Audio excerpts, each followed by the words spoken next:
Okay, so, wow, that first look, right? Nicolas Cage as Spider-Noir. Yeah, dropped at the Amazon upfront in New York. It definitely got people talking. It really did. The whole idea of this noir version of Spider-Man, Mm-hmm. it's been simmering for a while. Mm-hmm. And today on DRM News Global, that's what we're digging into. Yeah. The live-action Spider-Noir series. It's based on the Marvel comic, Spider-Man Noir. Exactly. And if you're curious about, how they're going to blend that classic superhero stuff with, like, smoky, hard-boiled detective vibes. Or just interested in where Marvel storytelling is going next. Then yeah, this is for you. We've gone through the announcements, pulled out the key details. We want to unpack what makes this series potentially really interesting. Right. And availability, people are going to ask. They've Mhm. said it'll be available in both black and white. Which sounds perfect for noir. Totally. Yeah. And in color, too. It's hitting MGM Plus first, their linear channel here in the U.S. Domestically first, yeah. Then the very next day, it streams globally on Prime Video. Over 240 countries.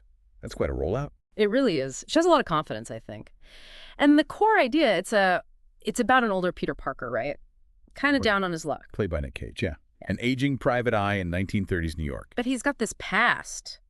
The city's only superhero. It feels very noir, that whole setup, the jaded protagonist, the gritty setting. How do you think Cage fits that? He seems kind of perfect for that world-weary thing. Oh, absolutely. That first picture we saw, him in the suit, but with that, noir feel, Mm. it tells you a lot right away. Yeah, it sets a tone. Darker. Mm-hmm. Maybe more internal. Definitely suggests that. Now, the date, we don't have a specific one yet. Right. No firm date. But Vernon Sanders, he's the head of TV at Amazon MGM Studios. He hinted during the upfront, Yeah. probably 2026. 2026. Okay, so a bit of a wait, but gives us time to speculate. Exactly. And speaking of speculation, the cast they've put together around Cage, it's really something. Yeah, I saw the list. Lamorne Morris, Emmy winner. Brendan Gleeson, Academy Award nominee, Emmy winner too. He's fantastic. Plus, Abraham Papula, Linjo Lai, Karen Rodriguez, Jack Houston. That's some serious talent. It really is. What kind of vibe do you think they'll bring Gleeson, especially in a noir setting? Ooh, Gleason can do that complex, maybe morally gray thing so well.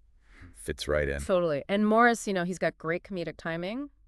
Could bring a bit of dark humor, maybe, or something unexpected. Could be. That mix of styles might be really dynamic.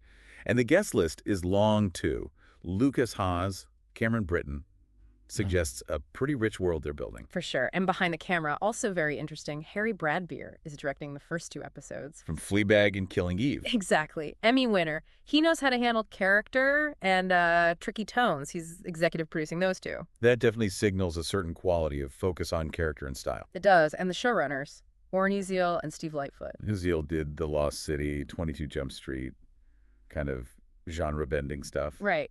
And Lightfoot, who worked on Marvel's The Punisher, Shantaram. Much darker, more grounded material. So that combination, it's interesting. Maybe aiming for that blend of superhero action and gritty noir realism. Seems likely, but here's the kicker for me. Phil Lord, Chris Miller, and Amy Pascal are involved. The Spider-Verse team. Yeah. They developed the series with Uziel and Lightfoot, and they're executive producers. Okay, that raises the stakes. Their involvement suggests, well, it suggests something potentially really special. Stylistically, maybe. Absolutely. They understand Spider-Man, but they also push boundaries.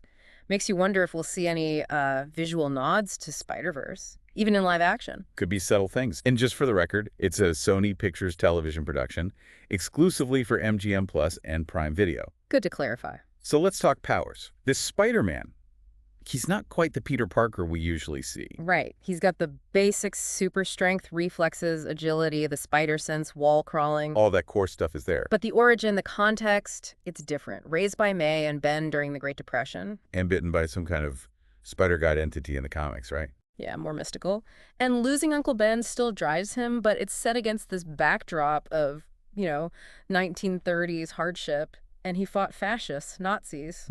Adds a historical weight. It really grounds it, doesn't it? It's not just stopping muggers. It's bigger picture stuff. Definitely.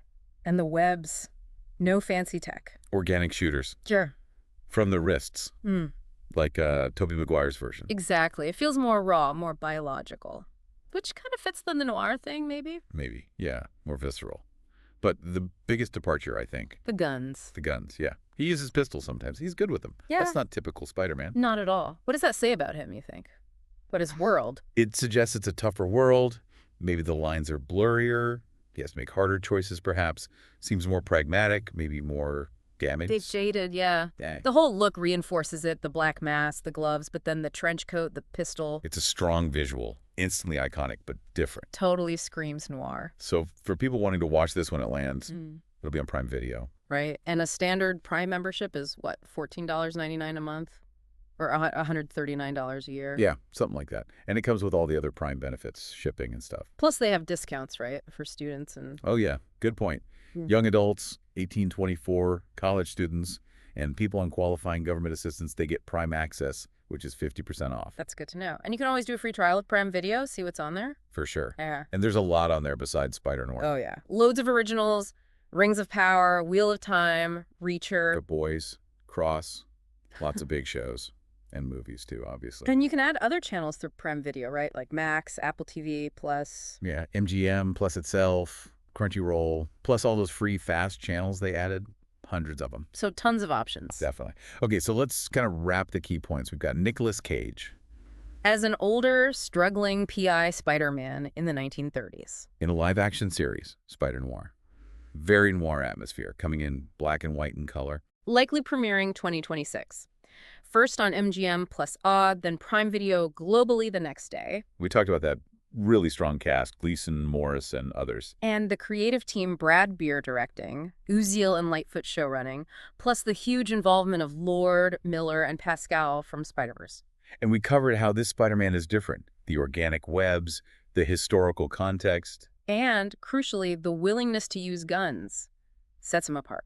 So yeah, if you like your heroes a bit darker, or you just love that noir style, this sounds like it could be really, really compelling. Definitely one to watch out for. Keep an eye out for that official date. Absolutely. And maybe, something to think about until then. How much will that 1930s setting, the Depression, the noir tropes, how much will that really shape the story beyond just the look? Right, like what kind of moral challenges does this Spider-Man face, being older, maybe more cynical, in a city that's already full of shadows? Exactly. What does being a hero even mean in that specific time and place? It's Yeah. it's a fascinating setup.